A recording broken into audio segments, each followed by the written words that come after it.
여러분, 오늘 준비한 이야기는 조선 야사 깊은 곳에서 찾아낸 이야기입니다. 처음 읽었을 때 저도 모르게 손이 떨렸습니다. 때는 조선 중기, 경상도 어느 양반 가문에 청년 노비 하나가 있었습니다. 이름은 돌쇠. 양반집에서 태어나 양반집에서 자랐고 죽을 때까지 그 집 노비로 살다 죽는 것이 그의 운명이었습니다. 그런데 어느 날 돌쇠는 억울한 누명을 씁니다. 주인 양반이 잃어버린 은비녀 한 쌍, 그것을 훔쳤다는 누명이었습니다. 돌쇠는 결백했습니다. 하지만 노비의 말을 들어줄 사람은 아무도 없었습니다. 곤장 30대를 맞고 제주도 유배형을 받았습니다. 주인 양반은 차갑게 말했습니다. 저놈은 이제 죽은 목숨이나 다름없다. 그 말이 맞는 것 같았습니다.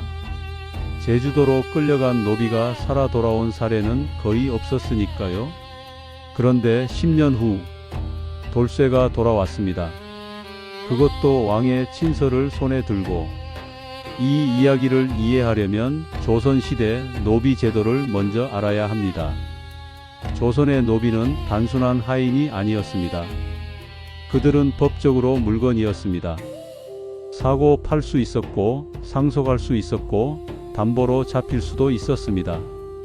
노비가 주인에게 반항하면 그것은 곧 사형감이었습니다. 노비가 억울한 일을 당해도 관아에 고발할 권리가 없었습니다. 주인이 노비를 때려 죽여도 처벌이 가벼웠습니다. 이것이 조선의 현실이었습니다. 돌쇠가 살던 경상도 그 양반집도 마찬가지였습니다. 주인 양반 최참판은 고을에서 세 손가락 안에 드는 권세가였습니다. 땅도 넓었고 관아와의 관계도 좋았고 그의 말 한마디면 마을 사람들이 벌벌 떨었습니다. 돌쇠는 그런 집에서 태어난 노비였습니다. 어릴 때부터 영리했고 성실했고 누구보다 일을 잘했습니다. 그래서 오히려 최참판의 눈밖에 났습니다. 저놈이 너무 똑똑해서 탈이야. 주인에게 똑똑한 노비는 위험한 존재였습니다. 언제 반기를 들지 모르니까요. 최참판은 기회를 기다리고 있었습니다. 그리고 은비녀 사건이 터졌습니다. 사실 은비녀를 훔친 것은 돌쇠가 아니었습니다. 최참판의 작은 아들이 도박 빚을 갚기 위해 몰래 가져간 것이었습니다. 최참판은 이것을 알고 있었습니다. 그러나 아들의 잘못을 덮기 위해 돌쇠에게 누명을 씌웠습니다. 노비 하나 희생시키는 것은 최참판에게 아무런 감정도 일으키지 않는 일이었습니다. 돌쇠는 곤장을 맞으면서 외쳤습니다. 억울합니다. 저는 훔치지 않았습니다. 아무도 듣지 않았습니다. 관아의 포졸들은 그저 곤장을 내리쳤고 구경하던 마을 사람들은 고개를 돌렸습니다. 돌쇠의 어머니만이 멀리서 울고 있었습니다. 유배선에 오르기 전날 밤 돌쇠는 어머니에게 말했습니다. 어머니, 저는 반드시 돌아옵니다. 이 억울함을 반드시 풀고 돌아옵니다. 어머니는 아들의 손을 잡고 놓지 못했습니다. 이것이 마지막 일 수도 있다는 것을 알면서도 제주도에 도착한 돌쇠의 삶은 지옥이었습니다. 유배된 죄인들 중에서도 노비 출신은 가장 밑바닥 대우를 받았습니다. 가장 힘든 일, 가장 위험한 일이 전부 돌쇠의 몫이었습니다. 그런데 제주도에는 돌쇠가 예상하지 못했던 사람이 있었습니다. 이진사라는 양반이었습니다. 이진사는 억울한 상소를 올렸다가 왕의 노여움을 사서 제주도로 유배 온 선비였습니다.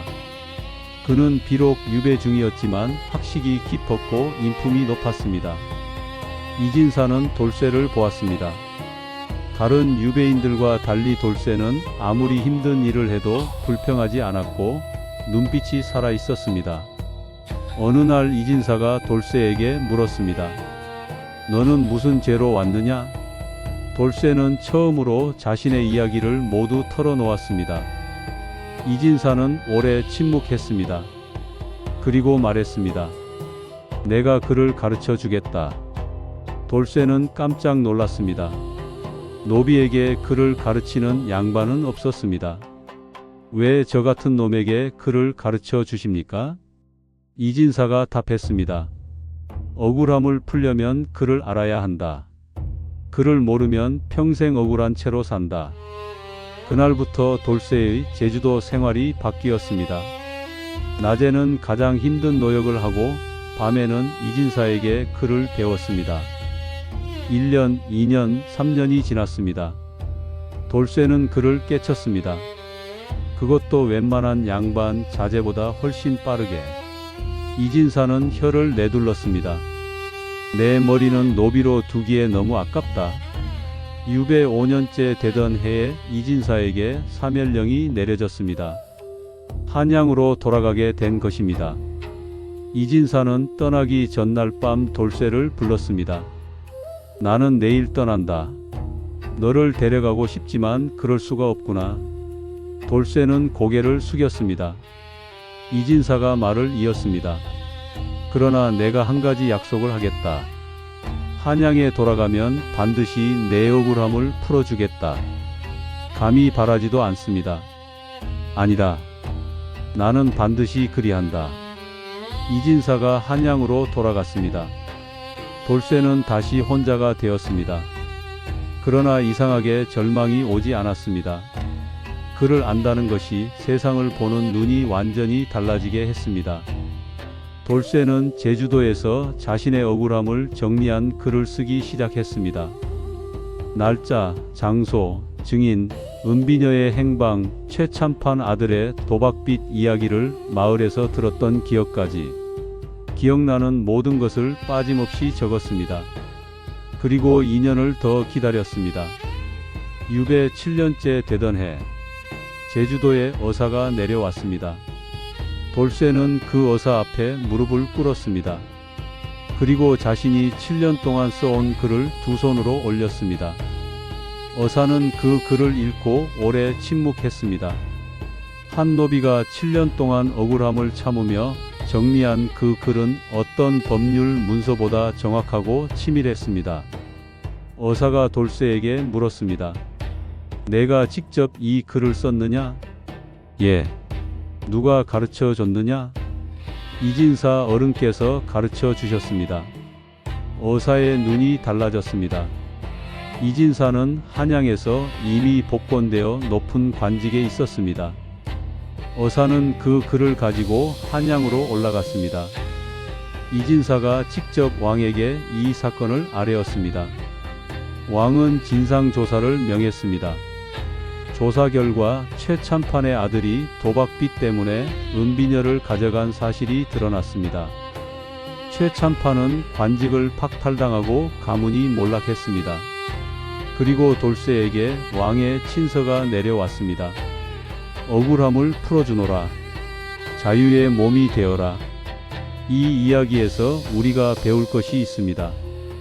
억울함을 분노로만 품으면 그 분노는 자신을 태웁니다. 그러나 억울함을 실력으로 바꾸면 그것이 가장 강한 무기가 됩니다. 돌쇠는 7년 동안 복수를 꿈꾼 것이 아니었습니다. 7년 동안 실력을 쌓았습니다. 그리고 세상에서 가장 강한 복수는 칼이 아니라 진실이라는 것을 이 이야기는 말하고 있습니다. 자유의 몸이 된 돌쇠는 고향으로 돌아왔습니다. 10년 만이었습니다. 어머니는 아들을 알아보지 못했습니다. 떠날 때 23이었던 아들이 33세 당당한 남자가 되어 돌아왔으니까요. 어머니, 저 돌쇠입니다. 어머니가 아들의 얼굴을 두 손으로 감쌌습니다. 한참을 그렇게 있었습니다. 그런데 그날 돌쇠가 고향에 돌아온 것을 들은 최참판이 찾아왔습니다. 이미 관직도 잃고 가세도 기울었지만 아직도 오만함이 남아 있었습니다. 내 이놈, 감히 여기가 어디라고 발을 들이냐. 돌쇠는 고개를 들었습니다. 그리고 천천히 품에서 문서 하나를 꺼냈습니다. 왕의 친서였습니다. 저는 이제 자유민입니다. 그리고 어르신께 드릴 말씀이 있습니다. 최참판의 얼굴이 굳었습니다. 이진사 어른께서 저에게 땅 한 떼기를 주셨습니다. 바로 어르신 댁 옆 땅입니다. 최참판이 부들부들 떨었습니다. 돌쇠가 마지막으로 말했습니다. 앞으로 잘 부탁드립니다, 이웃 어른. 그리고 조용히 돌아섰습니다. 그것이 돌쇠의 복수였습니다. 칼도 없이, 주먹도 없이, 단 한마디로. 오늘 이야기 어떠셨나요? 저는 이 이야기를 처음 읽었을 때 한참을 멍하니 앉아 있었습니다. 억울한 사람이 결국 이기는 이야기. 세상이 외면해도 진실은 결국 드러난다는 이야기. 300년 전 조선의 이야기지만 지금 우리 이야기이기도 합니다.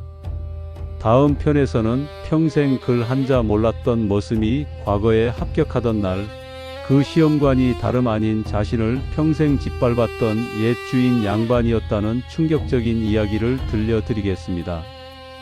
구독과 알림 설정 해두시면 다음 이야기를 놓치지 않으실 수 있습니다.